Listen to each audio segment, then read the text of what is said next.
Good morning, Sun Coast.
Happy Easter, everyone. We have something to sing about this morning. Will you guys join me? And we sing it out. We sing it aloud. For love has found us. That's it. I want to hear you guys sing that out loud. And we sing it out. We sing it aloud. For love has found us. All right, I think you got it. Let's go. And we sing it out. We sing it aloud. For love has found us. Sing it out. We sing it aloud. For love has found us. Sing it out. We sing it aloud. For love has found us. Sing it out. We sing it aloud. For love has found us.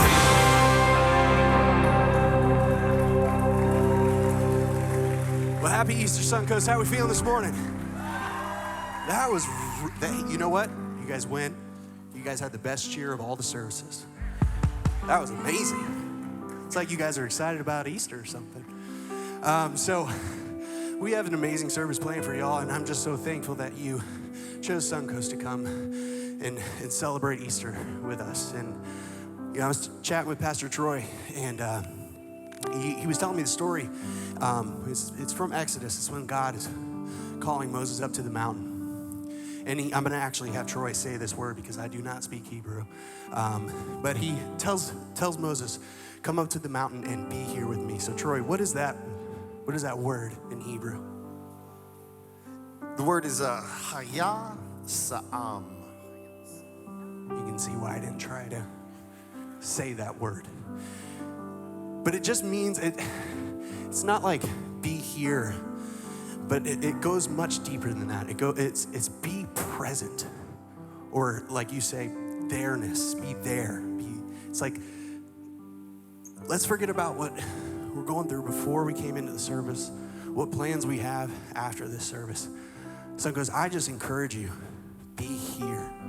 Because God is here, His Spirit is here. And as we celebrate today, we celebrate our resurrected Christ. I mean, this is an amazing reason to sing and to worship and be here and fully aware of God's presence. You guys ready? Let's do it.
wild exchange you offer us. I gave my worst, you gave your love. Seems hard to believe. You're telling me you chose the cross. You're telling me I'm worth that much. Look, that's the measure of your love. How else would I sing? But completely, deeply, sold out, sincerely abandoned. I'm completely, freely, hands to the ceiling, enamored. My one life endeavor to match your surrender, to mirror now my will be yours.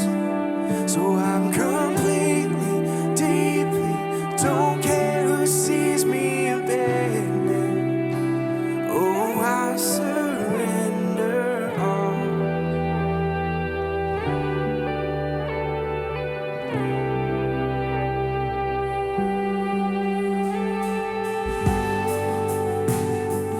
I just can't get over it. What kind of self-control is this? When you had angels at your fingertips, but on the cross you remain.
Consider it yours, Lord. Consider it yours, Lord. The failures I hide, the victories I don't, the battles I fight, each crown that I hold. Consider it yours, Lord. Consider it yours, Lord. All the glory forever.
Spirit of God, fall fresh on us. We need your presence. Your kingdom come, your will be done here as in heaven. Spirit of God, fall fresh on us, and we need your presence. We need you, God. Your kingdom come, your will be done, here as in heaven. Spirit of God, fall fresh on us. We need your presence. We need you, God. Your kingdom come, your will be done, here as in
one name holds a weight above.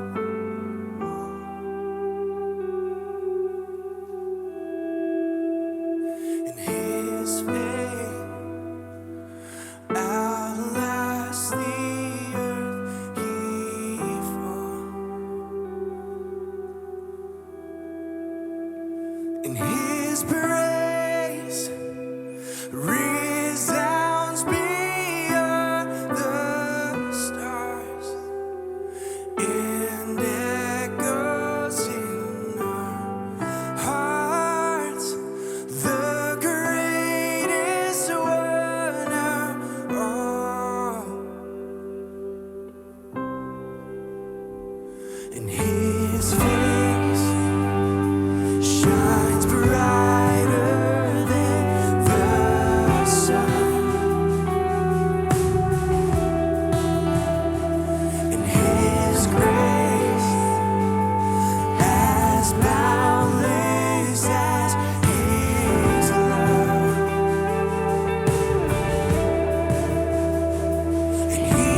right, his power. And his blood has trampled death and grave. Our life found in his name. The greatest name of all. Lift up our eyes, see the King has come. Light of the world, reaching out for us. There is no other name. There is no other name. Jesus Christ our God. Seated on high, the undefeated one. The mountains bow down as we lift him up. There is no other name. There is no other name.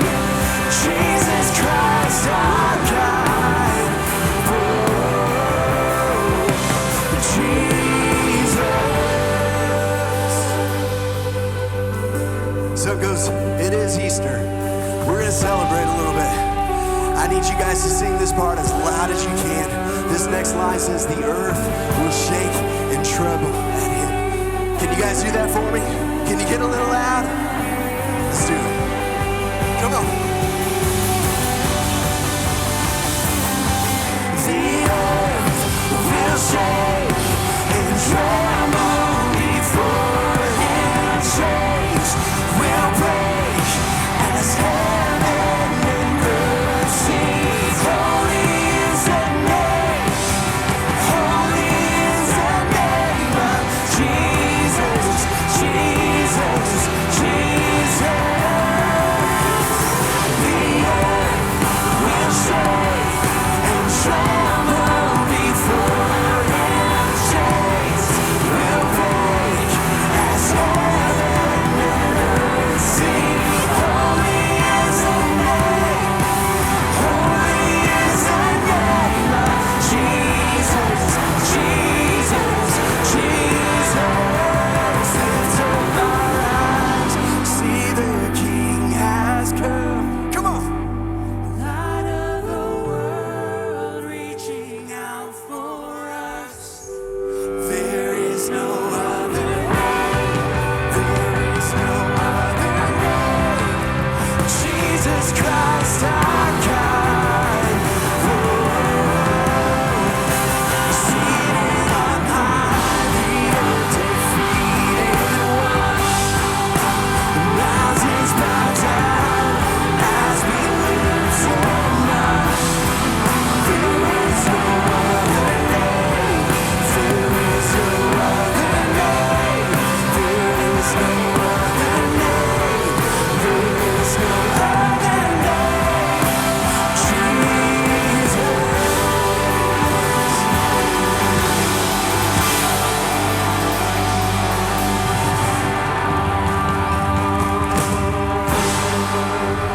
So goes, thank you all so much. Happy Easter.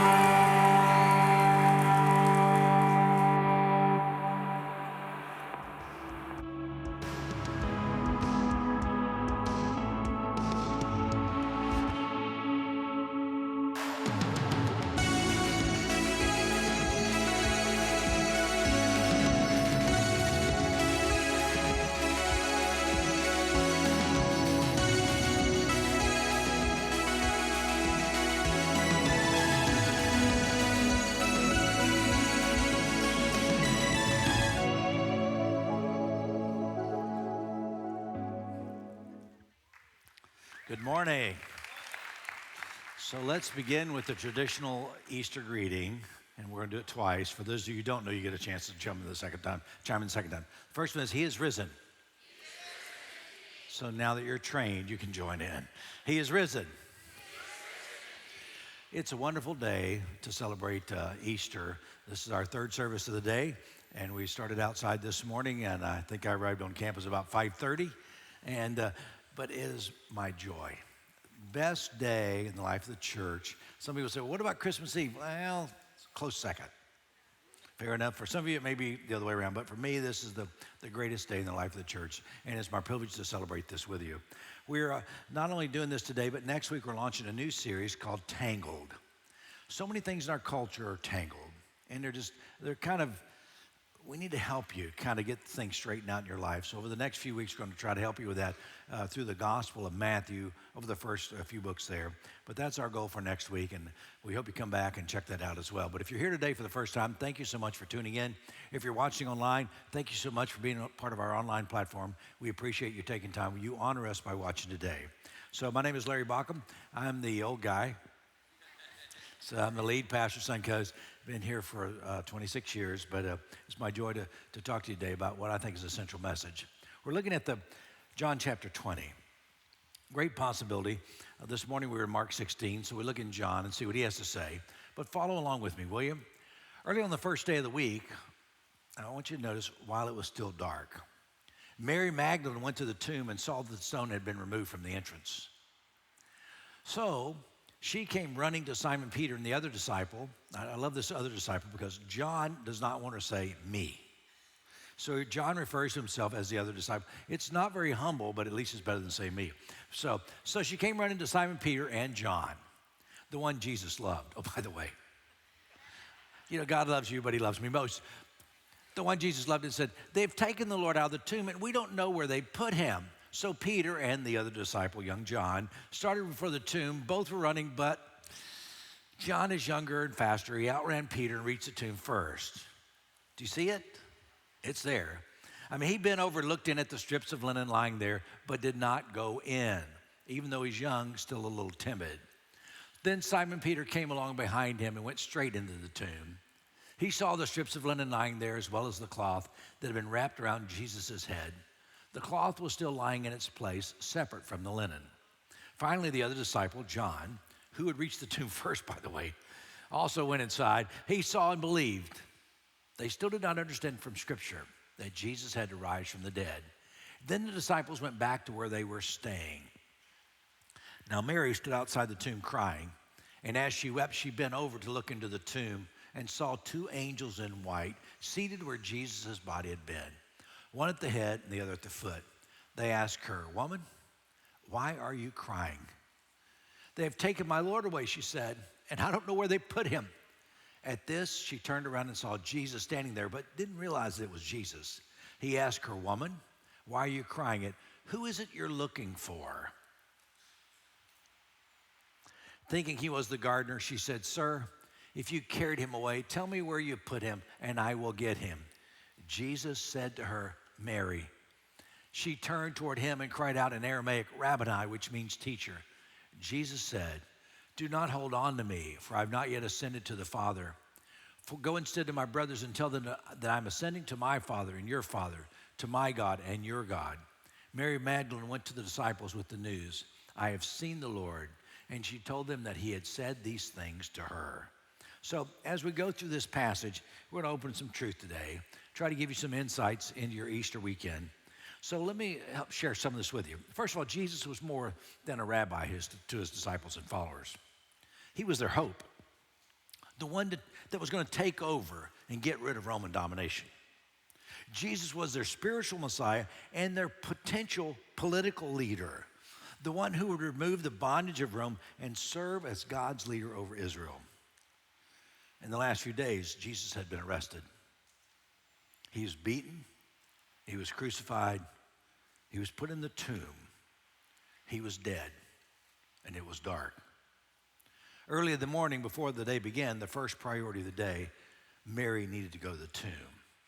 On the first day of the week, which is Sunday, before others began their day, Mary was taking her process headed to the tomb. So I want you to point out these words. While it was still dark, she went to the tomb. So I'm going to give you three observations from this story. The first is this. You can fill in the blank if you want. In the darkest times of my life, God is there. Mary had been waiting all day Saturday. Can you imagine her agony? I mean, some people call this, the Holy Saturday because it's a day of grief, but the day of agony. The Sabbath prohibited her from going to the body of Jesus. Holy Saturday, a day of agony, a day of darkness, a day that she was paralyzed to do what she needed to do.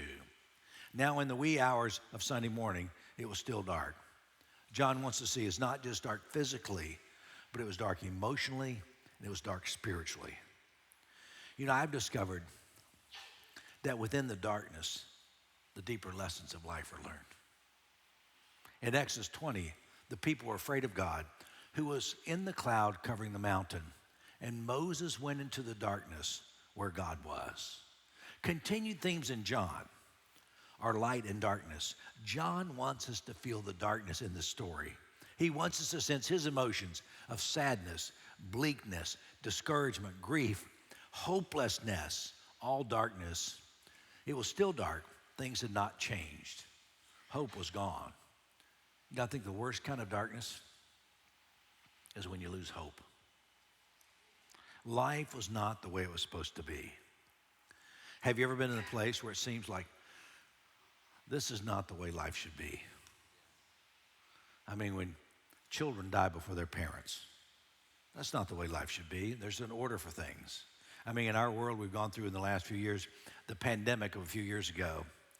Life was not the way it should be. I read somewhere where so many million, 7 million deaths throughout the world and 1.1 million in the United States due to the pandemic. And I started to ask this question, did all those people really die from COVID?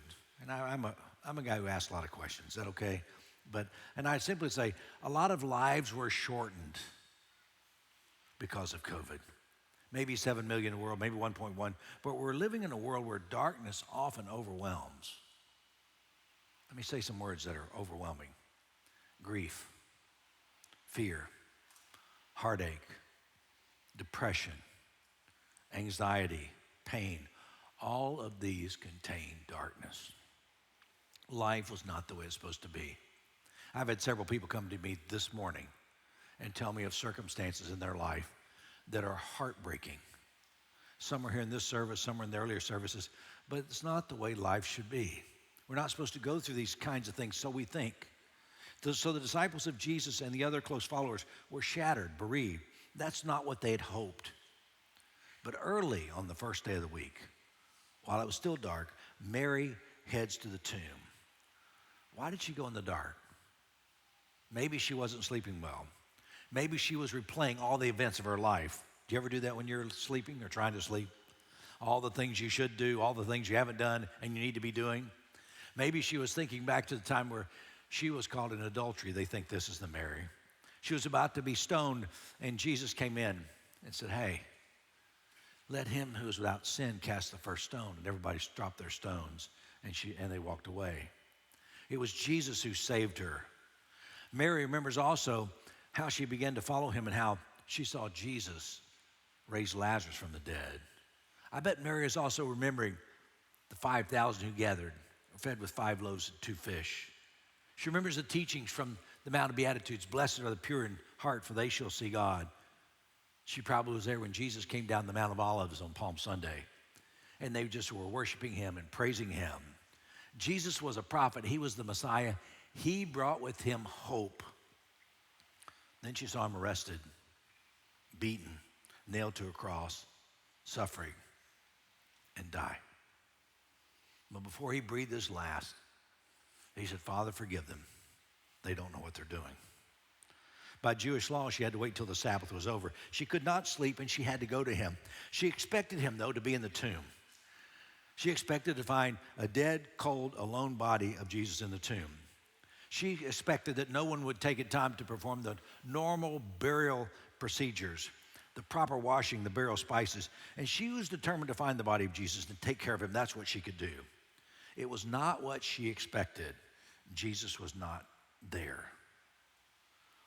Have you been in a place where things were not as you expected? Of course you have. I think about Easter. I'm glad to be here today. Like I said a few minutes ago, 4 years ago, it was different. Churches had shut down. And I mentioned before, I said, we're not going to shut down, but we did. We're not shut down. If Disney World's open, we're open. I said this last week. And it was mid-March. My son, he said, Dad, are you going to shut down? No, if Disney World's open, we're open. The next day he calls, Disney World's closed down. We're shut down. I remember having a sunrise service out here by myself. Best service ever. I mean, everybody was excited that was there. Everybody was happy. Plenty of coffee. Actually, I wandered around the Grove out in this area, and there was videographers. They videoed, and I taught that sunrise service by myself. But I mean, isolation, I didn't like it. I never did like social distancing. I'm not a social distancing kind of guy. If you met me today, I probably hugged you or at least shook your hand. I just think it's part of community. But there was darkness and confusion and fog. But like Mary, then and now, I want to find him. Do you? This Easter, I want to challenge you. Join me on a journey from darkness to light. This Easter, join me as we overcome the darkness and discover the intimacy of God within. What do you call that? I call it the resurrected Christ, who not just lived back then, but he lives today. He lives in our hearts and lives. Join me as we put our assumptions, our expectations behind us. We take a journey to the tomb. But this Easter, I want to discover life rather than death. I want to discover the light that shines in the darkness. I want to discover the resurrected Christ. But there's some challenges. What was Mary's challenge? I think she had to overcome her narrow expectations. You know what she assumed? She assumed Jesus would still be in the tomb. Now her mind was racing. Because if he's not here, where is he? Someone took him. There's a dead body somewhere else. And all these assumptions she was having were about to be changed. She was devastated. It was chaotic. Someone stole the body. She goes to cry for help. Can you imagine? Where'd they take him? At least leave us alone while we mourn. I must tell the leaders, Jesus' body has been stolen. It's gone. She could not find Jesus, so she anticipated more heartache. She couldn't find him because he was not where she expected him to be. Think about that for a minute. What are our expectations about Jesus today? We expect to find Jesus in the light, don't we? But sometimes he dwells in the darkness. There's an old story, I've told it before, but I love it. It's about a policeman who sees a man, obviously inebriated, and he's searching for something under the streetlight. He goes up to this man, he asks him what he's lost. Of course, the man says, I've lost, not my car keys, thank goodness, I've lost my apartment keys. And they both begin to look under the streetlight together. After a few minutes, the policeman asks, are you sure you lost them here? I don't see them. And the drunk man, he really replies, no, I didn't lose them here. I lost them over there in the park. The policeman said, well, why are you searching here if you lost them over there? And the guy looked at the policeman like he was stupid. He said, because this is where the light is. We look where the light is. And sometimes we don't look in the dark. We're afraid of the dark. Joseph Campbell said this, the cave you fear to enter holds the treasure you seek. What he really is saying is, the darkness is a prelude to the dawn. From the cave of darkness, the resurrection shines forth brilliantly today. When we discover the darkness within, we discover there's the light of Christ as well. A transformation begins in us. Mary saw that Jesus' body was gone, and you know what she did? She assumed the worst. She was so caught up in her loss and darkness, she didn't see that Jesus was standing right beside her. You know what she thought? Here's a guy here, he's the gardener. She had a tough time noticing him until he spoke her name. Today, would you join me as we allow our hearts to find Jesus when our eyes are unable to see? Which leads to number 2 in your notes. Let's run toward God in our time of desperation. When you and I run toward God, understanding of life and death changes. So Peter and the other disciples run for the tomb. You already seen this. Both are running. The young guy outran the old guy. Now, I love this passage, but let me throw a little twist in here you may not have thought of.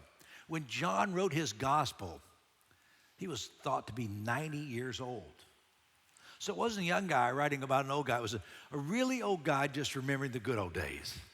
The fact that I used to be fast, now I've got a walker. I used to be fast, but not anymore. But I still was, even though I'm slow now, I've always been faster than Peter. It may appear that John sprinted toward the tomb, but he was afraid to go in. Here's my point. There are sprinters and joggers. There are those who run fast who are timid, those who run slower but more decisive. Mary's expectation was that someone took Jesus' body. And when these two guys got to the tomb, they confirmed that Jesus was gone. Simon saw the empty tomb. It didn't seem to register, but John said he began to have hope.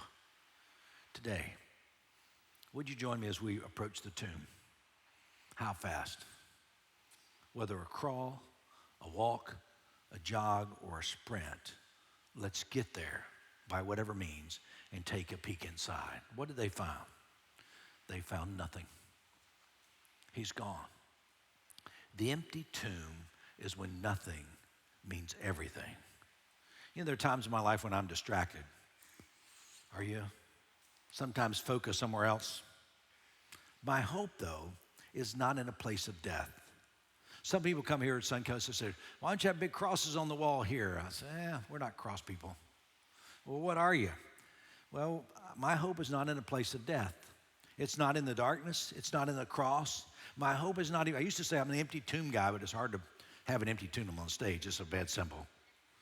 But I'm not really an empty tomb guy either. I've come to realize my hope is the one who dwells in the darkness. How do I display to you the Spirit of God? That's my hope. The Spirit of Christ. My hope is in him, the love, the truth that could never be destroyed, and it lives today. People say, oh, Christ has risen. I go, no, we can say that better. Like what? Christ is risen. He is risen every day in the life of the believer. He's risen every day in my life. My life has been transformed by him. It is continually transformed by his Spirit that lives within me. It's not something that happened 2,000 years ago. It's something that happens regularly in my life. The Spirit of Christ comes alive, and I see it. My life is being transformed. It's changed by the Spirit of Christ in me. Which leads to the last truth today. It says, when God whispers my name, life becomes more. The disciples went back to their homes, but Mary stood outside the tomb crying. Verse 15, woman, why are you crying? Who is it you're looking for? Thinking that he was the gardener, she said, sir, I know I may only weigh 105 pounds, and I know he probably weighs 150 pounds, but you tell me where he is. My assumption is you put him somewhere. I will go get him, and I'll bring him back, and I'll put him right back in the tomb where he belongs. That'd been not a very good gospel story, would it? So here's my cry today for many people who've lost sight of the authentic Jesus. Where have you put him? Quit putting him places and let him be alive. Quit putting him where you want him to be and let him come alive for you. Mary was not ready to give up the search. She wanted to find Jesus, bring him back. Let's keep him in a controlled circumstance. Too many want him to be predictable, crucified, dead, and buried. I read something recently that fits the circumstance. We feel most comfortable when things are certain, but we feel most alive when they're not. A few weeks ago, I had a friend of mine who attends Suncoast. He invited me to go to Daytona, to go to the Speedway. He said, come on, go to the Speedway. He said, I've got a friend who's a track driver, and he'll take you for a ride. I thought it was a race car. I was going to be able to go to Daytona and get in a race car and go around the Daytona 500. You know, the bank on that thing is like this. You got to go really fast. So the day before I went, someone said, you know, it's bike week there.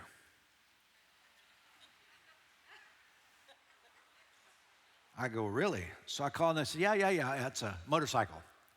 So I went to Daytona, drove up by myself, got there, and got with a professional motorcycle driver. They shut the track down. There's 6 of us, got to ride this motorcycle. And I was the oldest guy there by 20 years. I got on the back of this motorcycle with a professional. This guy was a national champion. And they have a little handle on the gas tank. I reached around and grabbed hold of the tank and said, okay, here we go. There was no slow takeoff. He took off. When he hit second gear, the front wheel came off the ground.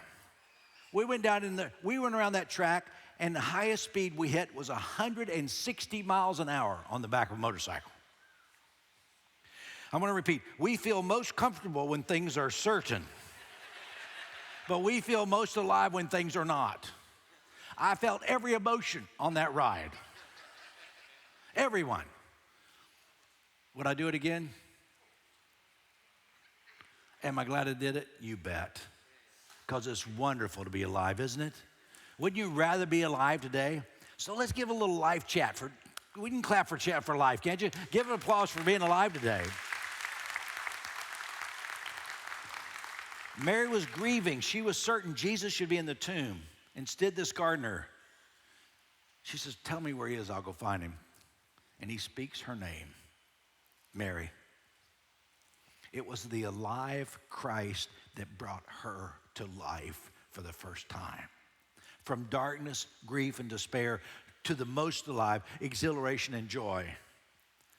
See, I wonder how many times I'm looking for Jesus, and he is the one standing there saying, I'm right here, and I found you. The truth is, when we search for him, he finds us. If you look at Luke chapter 15, the prodigal son, the lost son takes his possessions, he leaves home, squanders it, finally he's eating with pigs, realizes this is terrible. And he says, I'm gonna go back home. And as on his way back, before he gets there, a long way off, it says, the father sees him and runs to him and embraces him. When we seek him, he finds us. In our times of desperation, we have them. Christ is near. And as soon as our hearts turn toward God, we find his arms always out, waiting for us. Can I pray for you? Father, in moments like this, it is the Spirit of Christ that we celebrate on this resurrection day. It is the Spirit of Christ that's alive today, not cold, not indifferent, not in the tomb, but one full of hope and joy and gladness and celebration. May today be the day that we look toward you and find your arms open for us, we pray. In Christ's name, amen. Would you stand, please? I'm going to tell you a story in closing. Mark Twain said, the two most important days in the world, the day you were born and the day you find out why. In 1998, I left pastoring my denomination to work in sales. I'd been a pastor for 17 years. I'd gone to school. Folks, I have more degrees than a thermometer. I'd been in school. My whole life was going to be pastoring. But I was wounded. And I said, I'm done. And I checked out. After months of searching, on Easter Sunday, 1998, 26 years ago this Easter, I went to church, one church in the morning, and I went to the second church, the second service, a different one. And then I went home that afternoon, and I just began to weep. I was so broken. I had a God moment where God seemed to me right where I was, and I felt his arms around me, and he whispered my name. He said, Larry, why don't you partner with me? This is not what you're designed for. This is not your purpose. And in 1998, when I said yes to him, Suncoast Community Church was formed in my heart. In 1998, I found my life passion, my life purpose, my hope is in this group we call community. See, we celebrate the one who lives in darkness, the one who opens eyes, and open my eyes can open your eyes too. We're not alone. He loves you. And so do I. Let's celebrate. He is risen. God bless you. Thanks for coming today.